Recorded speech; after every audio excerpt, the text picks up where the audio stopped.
İxtisas seçimi ilə bağlı müxtəlif mütəxəssislərdən müsahibələrimiz davam edir. Hazırda təsviri incəsənət müəllimi Tərlan Mahmudovdan bu sənətin gələcəyi, qazancı və s. haqqında müsahibə alacağıq.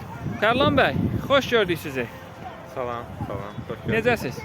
Çox sağ olun. Təsviri incəsənət müəllimliyi qabiliyyət tələb edən ixtisaslar arasında tələb duyulan ixtisaslardandır. Bəli, doğru. Siz də illərin bir müəllimi kimi nə deyə bilərsiniz?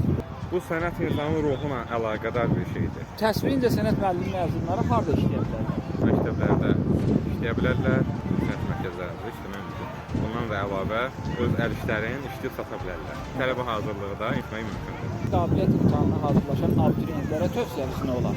Çalışsınlar, özlərində çox potensiallı bir sahədir, dəyərli müəllimlərə qulaq assınlar və özləri də səylə çalışsınlar. Və mənim kimi məqsədlə çalışsınlar. İllərin təcrübəsinə əsaslanan tövsiyələriniz dəyərli, əziz abituriyentlərimiz üçün çox faydalı olacaq. Minnətdarım. Sağ olun.